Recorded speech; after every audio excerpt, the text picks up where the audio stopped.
Ok, gente. Então, para a gente continuar aqui nas coisas da nossa disciplina, eu queria mostrar um vídeo rapidinho aqui para vocês, só antes da gente começar, para a gente ter uma base de discussão aqui, tá?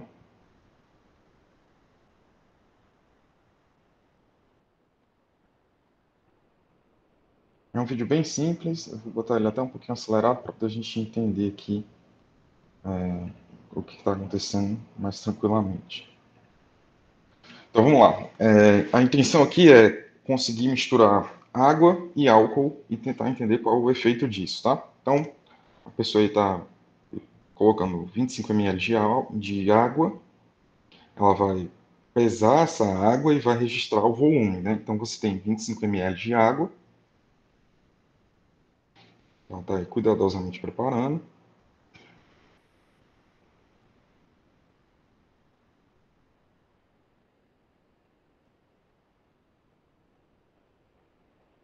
Ok, então agora ela vai pesar para poder registrar a massa disso, tá?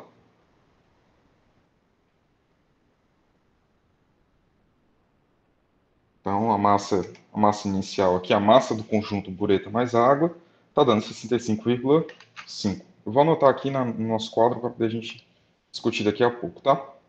Então 65,5 é a água mais a bureta, ok?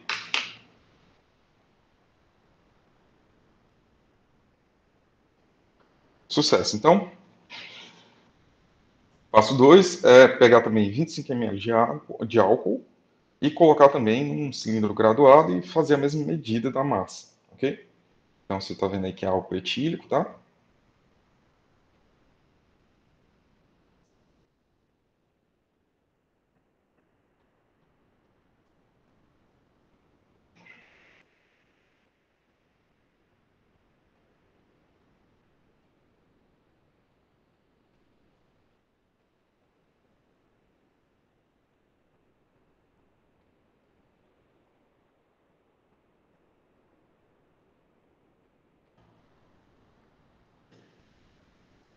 Então também está colocando aí para poder pesar, vai lá e vai registrar a massa novamente.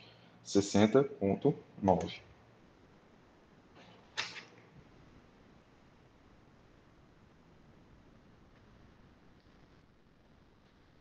Isso daqui é a massa de etanol mais a massa da bureta. Então, o que ela vai fazer agora? Ela vai juntar o álcool e a água, e aí o normal, né, o senso comum que a gente imaginaria, é que quando ela juntar um com o outro, a gente vai obter a soma disso daqui, que vai dar 126,4 gramas. E se você for parar para pensar aqui numa base racional, você tem 25 ml de água e 25 ml de álcool. Se você juntar os dois, o esperado é que você tenha 50 ml da mistura total no final.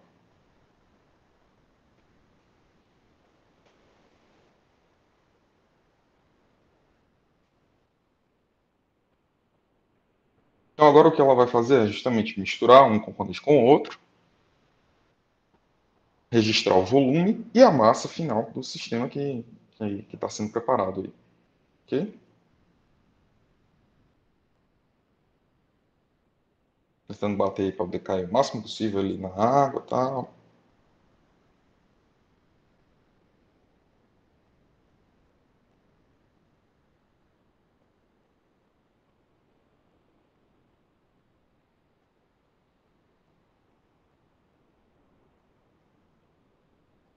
Ok, então agora pede para poder registrar o volume. Se vocês olharem para o volume aqui, o volume ele não está exatamente com 50 ml, né? A linha de 50 ml está aqui em cima, ele está aqui um pouquinho abaixo da linha de 59, de 49, ok?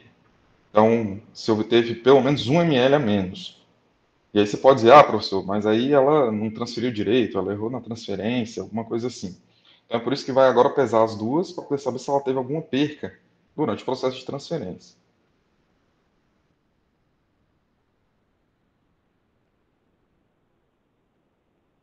E aí quando você registra a massa aqui, ela está com 126,3. Então isso daqui foi o que foi obtido. isso aqui é o que ela está realmente obtendo como massa final. Então, sim, teve uma evaporação aqui de 0,1 grama entre um e outro. Mas isso não justifica o porquê que você reduziu de 50 ml para 49 ml. Obviamente, esse não é a melhor forma de você conseguir fazer isso com precisão, mas já dá um indicativo para a gente de que algo acontece quando você mistura as coisas. E é esse o tema da aula de hoje. Então, a gente vai tentar entender um pouco sobre termodinâmica de misturas.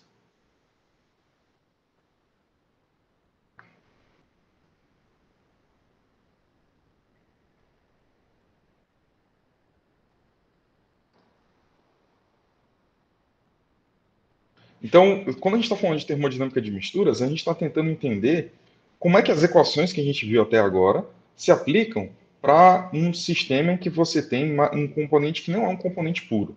Então, até agora, sempre que a gente juntava duas correntes de processo em uma determinada vazão volumétrica, então, por exemplo, quando você tinha aqui um misturador lá em PPQ, na mesma pressão e temperatura, tudo igualzinho, quando você tinha aqui água sendo misturada aqui com uma outra corrente aqui também de água, como make-up, você só somava os volumes do que tinha aqui, independente da quantidade de qualquer componente que eles tiverem antes ou depois. Então, se você tinha 1 metro cúbico por segundo de etanol, juntando com uma corrente de 2 metros cúbicos por segundo de água, muitas vezes vocês não faziam consideração e já mandavam aqui dizendo que era 3 metros cúbicos por segundo da mistura total que estava saindo. Então a gente vai verificar que isso é uma simplificação que pode acarretar alguns erros. Então o que a gente vai tentar fazer aqui é uma abordagem rigorosa da termodinâmica das misturas. Então, quando isso acontece, e por que que isso acontece? Tudo aqui que a gente vai ver vai ser sempre culpa das forças intermoleculares.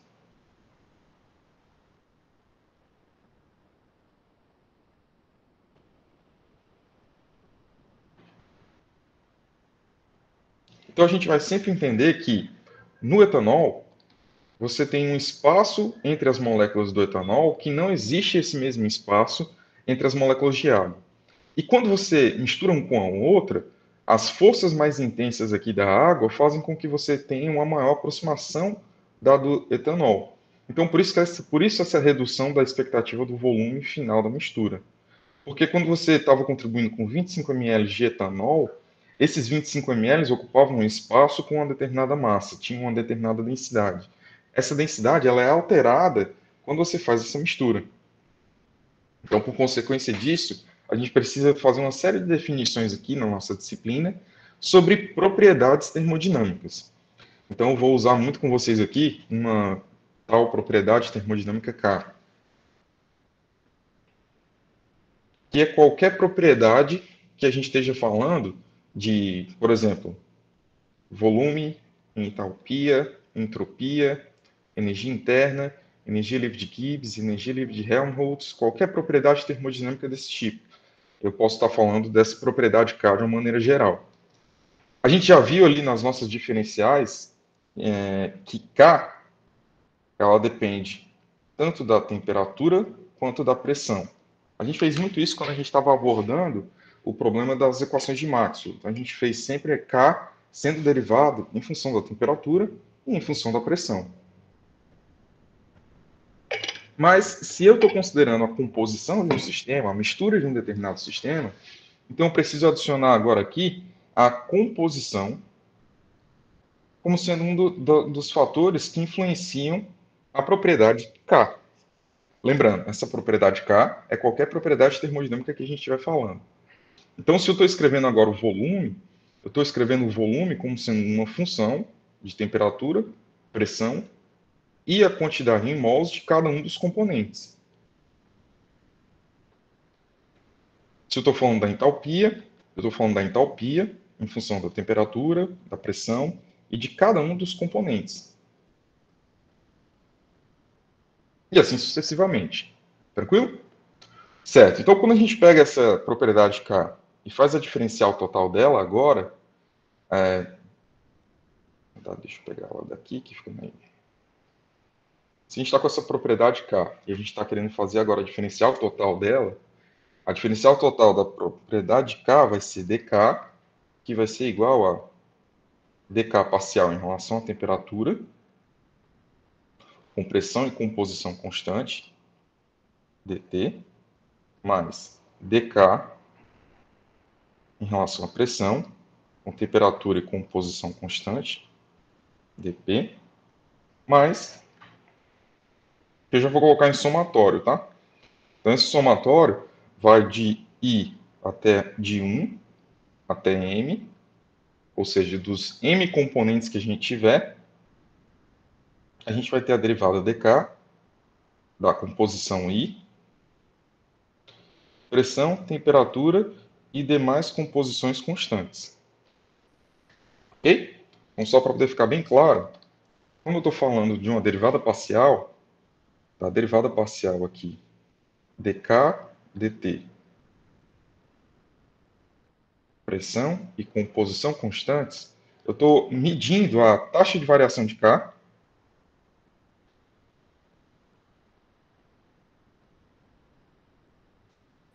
em relação à temperatura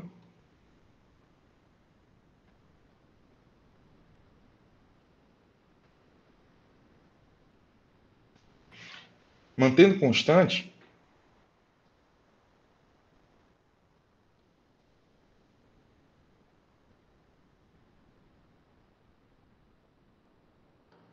mantendo pressão e composição constantes.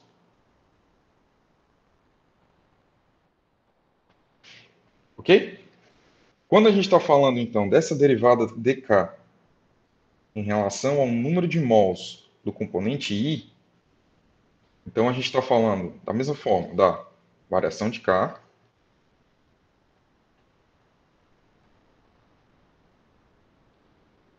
em relação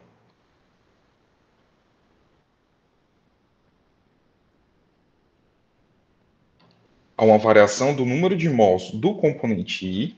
Observe que eu não estou variando todos os números de mols que eu tenho aqui na mistura, somente o número de mols do componente I. Então, eu estou medindo a sensibilidade da propriedade K à presença do componente I.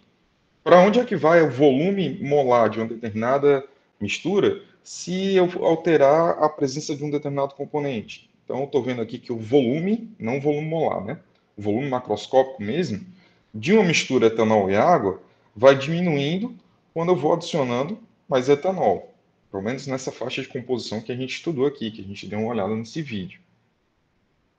Então, é mais ou menos essa medida de dkDNI, mantendo. Deixa eu terminar de escrever isso aqui. Pressão, temperatura e NJ constante. Então, isso daqui é mantendo a pressão constante, temperatura constante, e isso daqui que são todas as outras composições.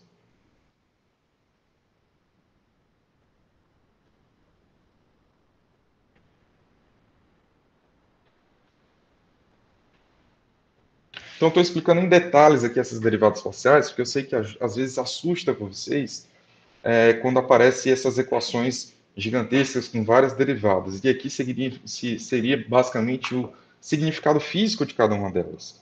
Então, o que eu estou querendo falar com cada uma delas? Aqui está faltando DNI. Ó.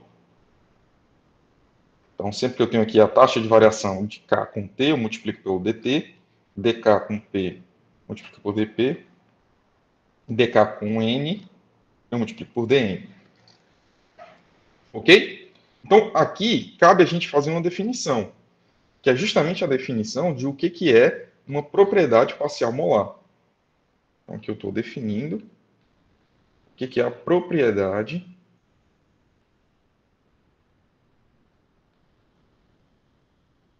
parcial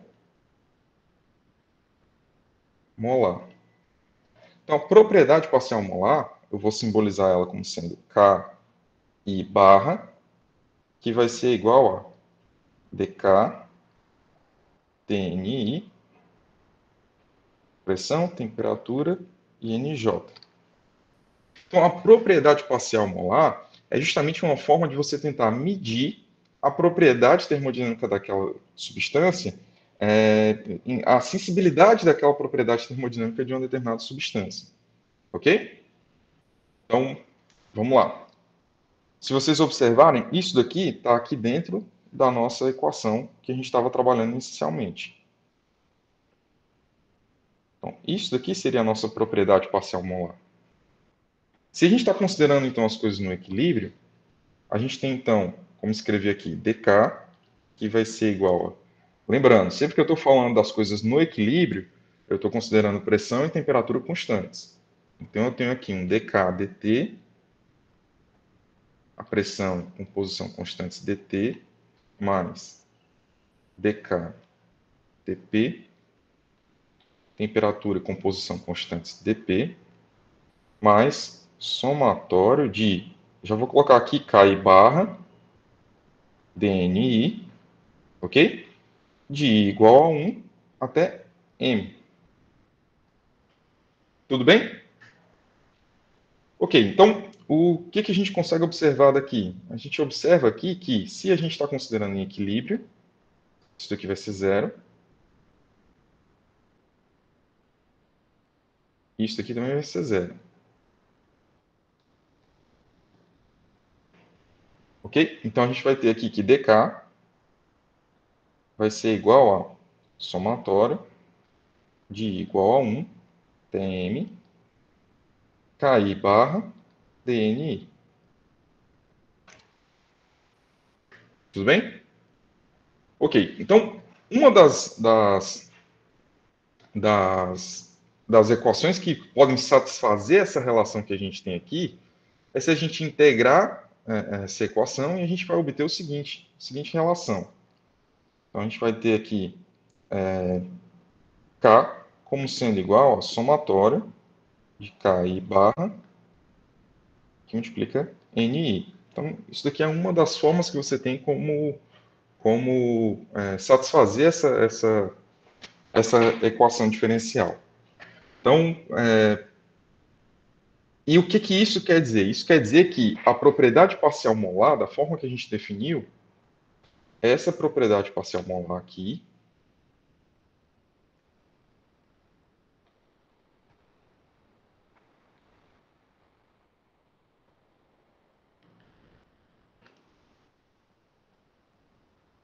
ela é como se fosse a propriedade de uma determinada substância quando ela está em solução.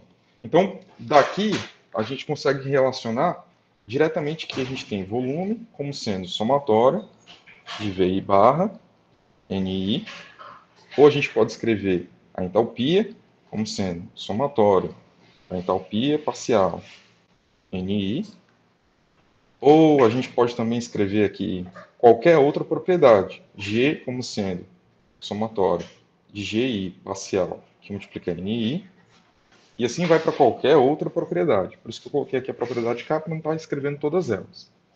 Tudo bem? Ok, então, uma outra forma da gente visualizar isso daqui é se a gente pegar essa equação e dividir todo mundo pelo número de mols. Então, se eu pegar isso daqui e dividir pelo número de mols, eu estou escrevendo aqui o nosso K como sendo somatório de xi KI barra. Então, meus Ks aqui são horríveis, mas vocês conseguem entender melhor se eu escrever dessa forma. V, que vai ser igual a somatório de xi VI barra. Ou H, que vai ser igual a somatório de HI, só para manter a mesma ordem aqui, xi HI barra. Ou até mesmo G. G, que vai ser igual a somatório de xi GI barra. Então, só para vocês fazerem a diferença de que aqui eu estou com a propriedade extensiva, né? Eu estou com volume, metros cúbicos, eu estou com a entalpia em quilojoules, eu estou com a energia livre de Gibbs em quilojoules. Já aqui, eu estou falando da propriedade, aqui é extensiva, aqui é intensiva. Então, eu estou com metros cúbicos por mol, com quilojoules por mol, com quilojoules por mol aqui também. Tudo bem? aqui a gente conseguiu chegar na definição da propriedade parcial molar e do que ela representa. Então, como eu já falei para vocês, por ela ser uma medida de derivada, ela está medindo a taxa de variação. Então, a interpretação física da propriedade parcial molar são duas. Primeiro, é a propriedade, é a contribuição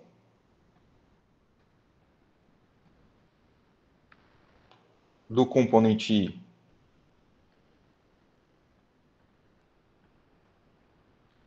para a propriedade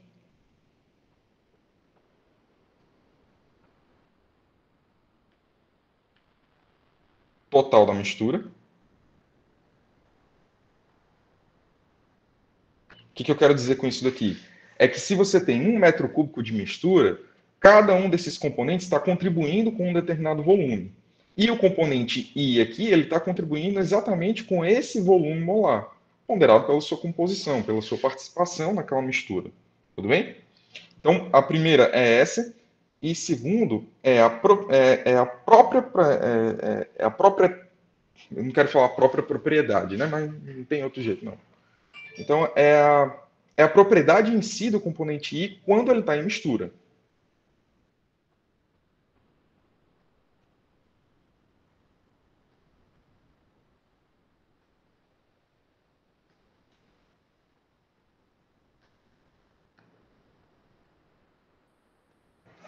Ok? Uma é o espelho da outra, né? São só formas diferentes de você conseguir verificar cada um desses sistemas, mas dessa forma.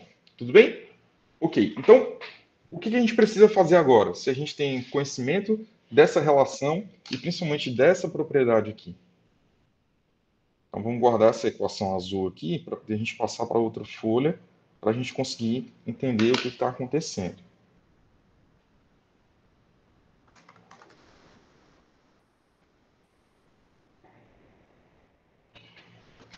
Ok, então a gente estava com a equação ali em cima, a equação justamente de derivada de K, derivada total da propriedade K, como sendo igual ao somatório de KI barra DNI, é N, não é M, né? Então vamos embora. NI, mas a gente também sabe que se K é igual ao somatório de NI KI barra, a gente também tem uma outra condição aqui. Se a gente pegar isso daqui e derivar, a gente vai obter o seguinte, dk, que vai ser igual ao somatório de ni dki barra mais somatório de ki barra, que multiplica dni. Tudo bem? Então, se essas duas equações são verdades, o que a gente pode escrever juntamente com essa daqui, ó, é que dk vai ser igual a ki barra dni. Então, dk vai ser igual a Ki barra DNI. Então, isso aqui vai embora com isso daqui. Ou seja, a gente vai poder escrever aqui somatório de NI KI barra é igual a zero. Isso aqui, claro, de I igual a 1 até N. Essa equação aqui é uma equação importante para o que a gente está fazendo em termodinâmica. Por quê? Porque essa equação aqui, ela é justamente a equação de Gibbs-Durham. Nome bonito, professor? É, pois é. Essa aqui é a equação de Gibbs-Durham.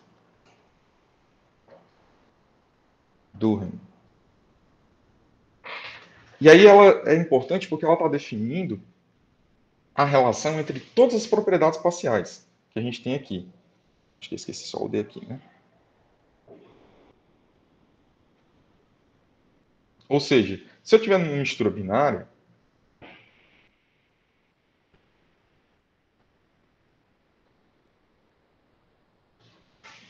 a gente vai ter, então, somente componentes 1 e 2, e aí esse somatório todo vai ser N1, DK1 barra, mais N2, que multiplica DK2 barra. e isso daqui vai ser igual a zero, ok? Então a gente pode aqui dividir pelo número total de mols da substância, que a gente vai ter aqui x1 dk1 barra, mais x2 que multiplica dk2 barra. E a gente pode derivar isso aqui tudo em relação a x1 também. Então x1 dk1 barra dx1, em derivar, né? Colocar na relação aqui, aquela abordagem lá que a gente tem de cálculo. Aqui vai ser 1 menos x1, que multiplica dk1 barra, desculpa, aqui é dk2 barra, em relação a dx1, igual a zero. Ou seja, quando você adiciona mais do componente 1 dentro de uma mistura binária, você vai alterar a propriedade, a contribuição do componente 1 dessa forma. Então, isso daqui é a taxa de variação do componente 1. Mas você também vai afetar o componente 2 dessa seguinte forma aqui.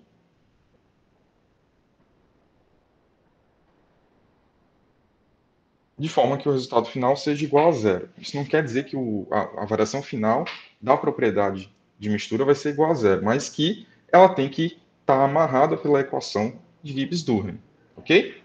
Isso é válido, novamente, para qualquer propriedade que a gente tiver de substância. E aqui a gente pode, por exemplo, fazer um arranjo aqui entre essas duas propriedades para que a gente possa ter o cálculo de o quanto o componente 2 varia em função do componente 1. Então é só a gente pegar essa equação aqui, colocar como sendo x1, dk1 barra, dx1, passando logo lá para o outro lado, né, vai ficar menos 1 menos x1, que multiplica dk2 barra, dx1. Então, se a gente passar aqui ajustando as coisas para o outro lado e fazer a integração, a gente pode obter aqui K2 barra como sendo igual a menos a integral de x1 sobre 1 menos x1, que multiplica dk1 barra dx1, que multiplica dx1.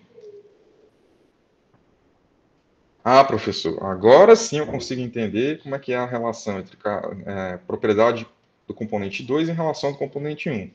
Essa equação é completamente inútil. Calma, pode parecer inútil, mas a gente precisa entender que qual o resultado principal disso? É que quando você está numa mistura, você adiciona mais do componente 1, você acaba afetando também a propriedade do componente 2. Talvez esse seja o principal resultado dessa equação.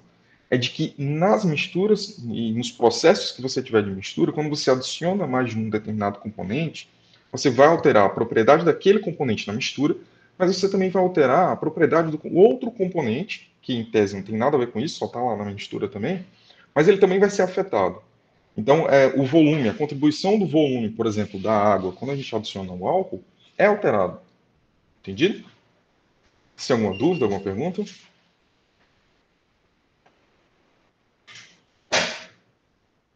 Sem dúvidas? Ok, então, Para mim tocando ficou para ok. frente.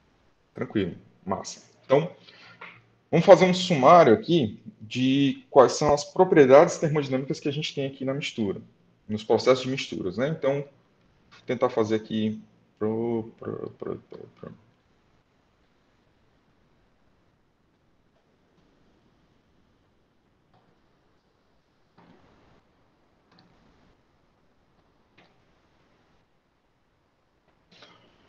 Então, propriedades de mistura. A gente tem propriedades totais de solução.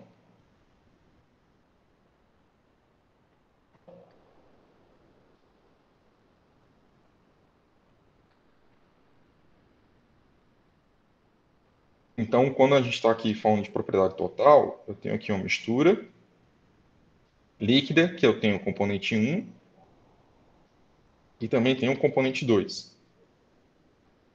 Então, quando eu estou falando aqui do volume dessa mistura, é justamente o volume total aqui dessa mistura aqui. Ok? É óbvio que essa propriedade ela pode ser tanto extensiva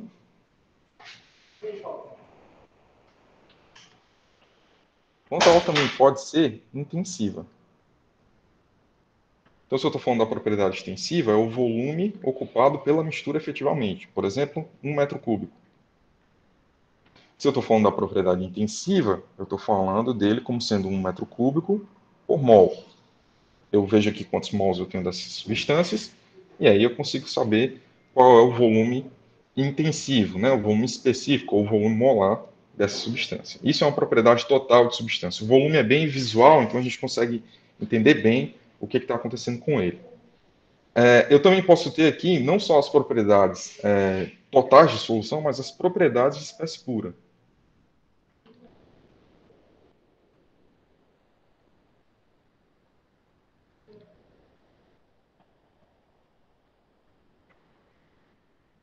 Então, o que é a propriedade de espécie pura?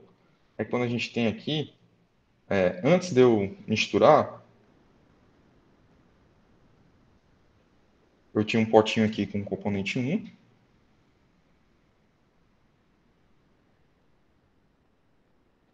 eu tinha outro potinho aqui com componente 2.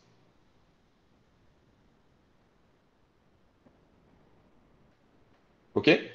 Então, quando eu falo das propriedades de espécie pura, é justamente o que eu estou falando, né? Eu peguei aqui 25 ml de álcool, por exemplo, e peguei 25 ml de água. Então, isso aqui é VI. VI. Então, esse índice I normalmente está indicando uma espécie pura, propriedade da espécie pura. Quando a gente está falando de extensiva é isso, e quando a gente está falando de intensiva, seria o volume molar da água. Então, o volume molar da água, não sei de cabeça, mas eu vou chutar aqui que seja. Vamos falar então volume específico. Então, vai ser aproximadamente 1 metro cúbico por quilograma. Enquanto que o do álcool aqui. Então, isso daqui é o do álcool, e esse daqui é da água. E o do álcool vai ser 0,8. Não, tem que ser maior. 1,2 metros cúbicos por quilograma. Tranquilo? E aí, por último, a gente tem o que a gente definiu hoje. Então, que é justamente as propriedades parciais molares.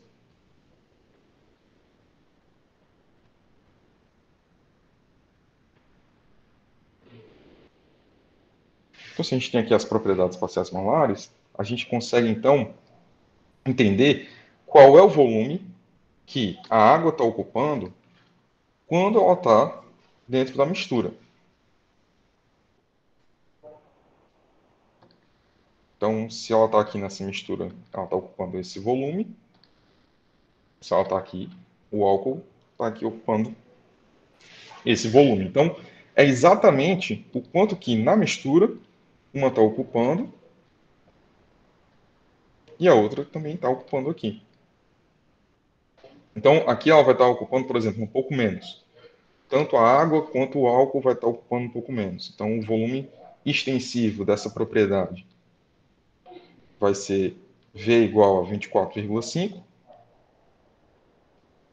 e a propriedade parcial molar, né? A propriedade parcial molar aqui dela extensiva vai ser 24,5, enquanto que do outro aqui também vai ser 24,3. Todas as duas estão sendo afetadas devido ao processo de mistura. Tudo bem? O que é a propriedade intensiva parcial molar? É a mesma coisa. Então, eu vou ter aqui uma propriedade parcial molar da água. E isso daqui vai ser um pouco menor, 0,9. E isso daqui eu vou ter propriedade parcial molar do álcool, que vai ser 1,1. Isso daqui também em metros cúbicos por quilograma. E isso daqui em metro cúbico por quilograma. Tudo bem? Então, essa seria a diferença entre propriedades totais de solução,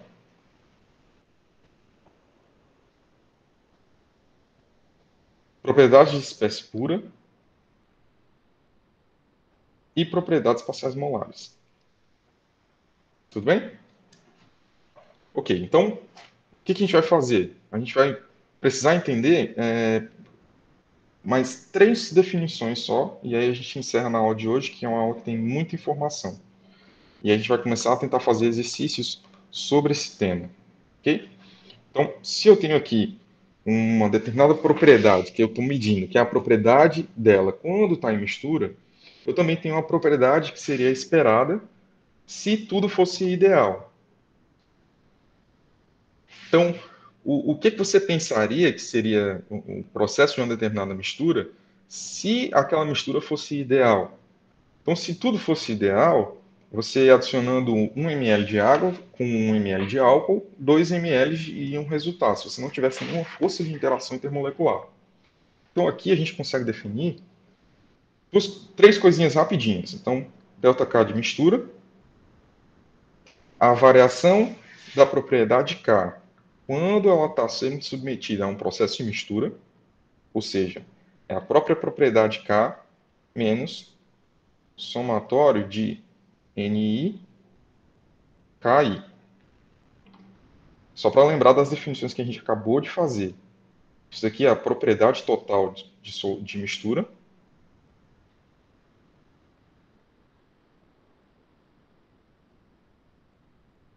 Propriedade total de solução. E isso daqui é a propriedade de componente puro.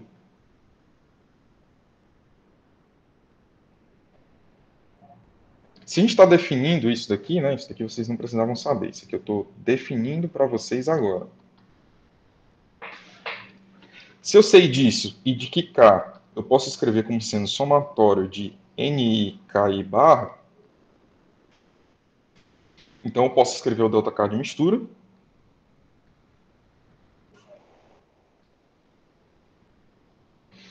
como sendo somatório de NI, KI barra menos somatório de NI, KI.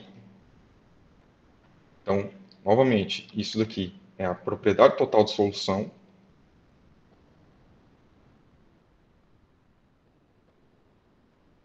E isso daqui é a propriedade parcial.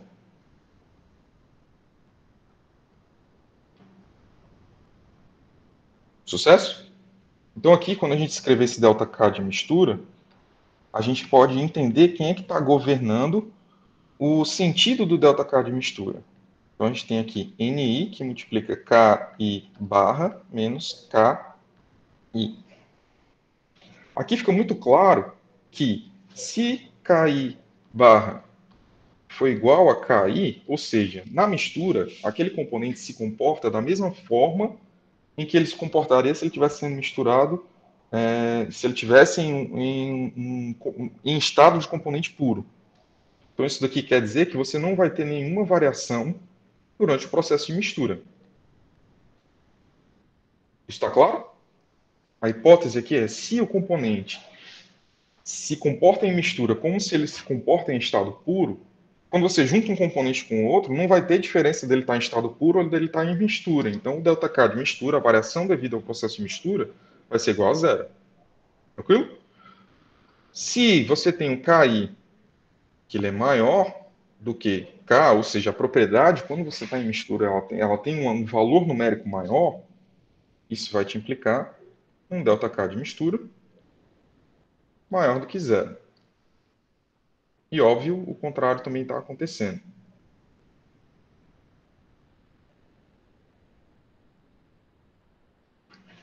Ok?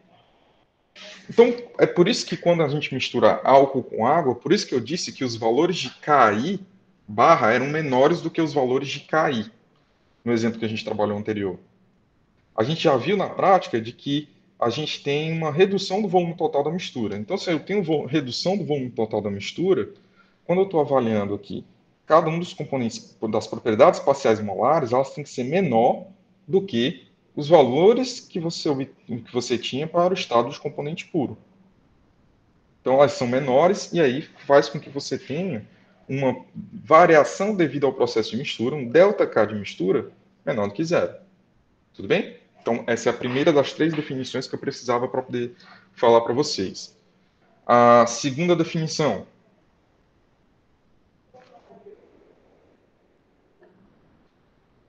A segunda definição seria o que seria uma propriedade K em excesso. A propriedade K seria a propriedade K menos K de solução ideal. E a terceira seria K residual. Deixa eu até fazer aqui de lado para ir explicando cada uma delas. K menos K de gás ideal. Então aqui seria propriedade em excesso.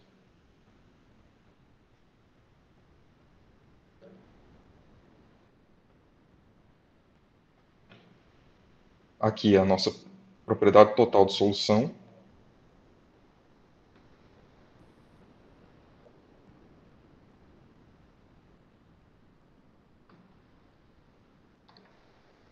E isso aqui é a propriedade de solução ideal.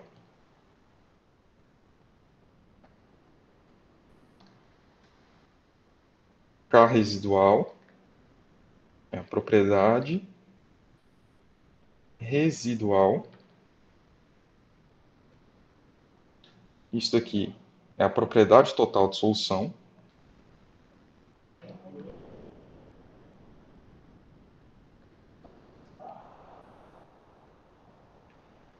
E isso daqui é a propriedade de gás ideal.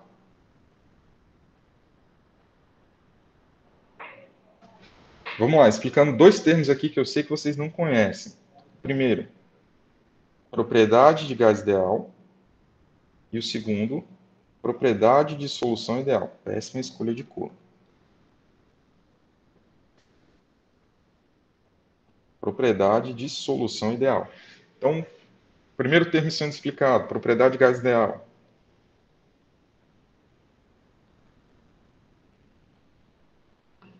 Essa é mais fácil, porque é a propriedade do gás ideal. Então, quando você está falando do volume, é o volume do gás ideal. Quando você está falando da entalpia, a entalpia do estado de gás ideal.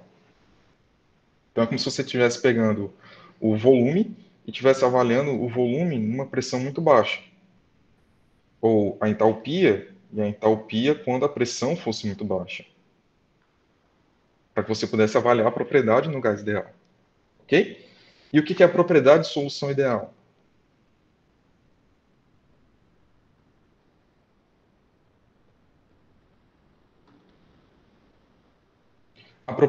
A solução ideal é uma solução, então a solução ideal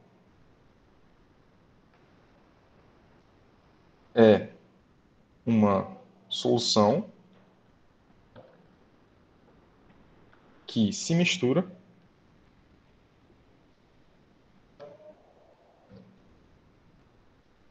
como o gás ideal.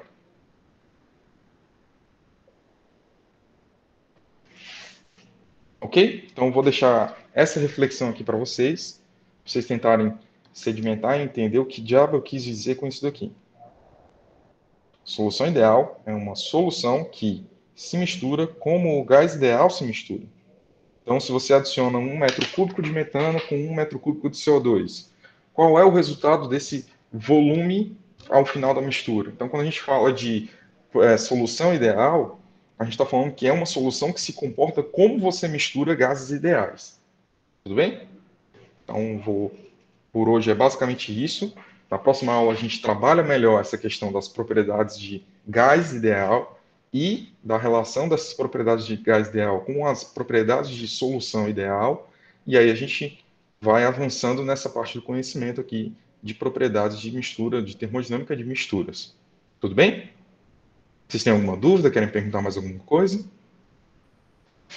que eu recomendo para vocês? Eu recomendo que vocês leiam as sessões referentes ao que a gente trabalhou hoje na aula.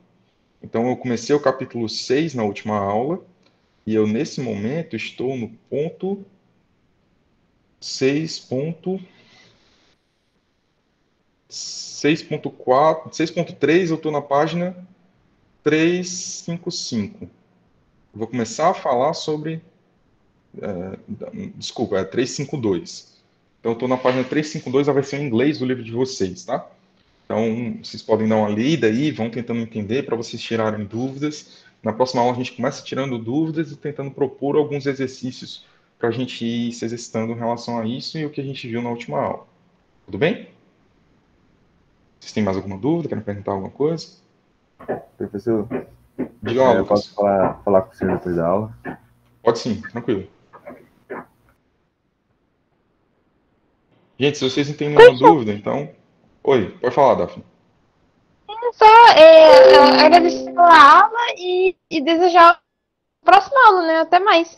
Que ficou claro para mim, eu entendi. Tranquilo, excelente, que bom. Beleza.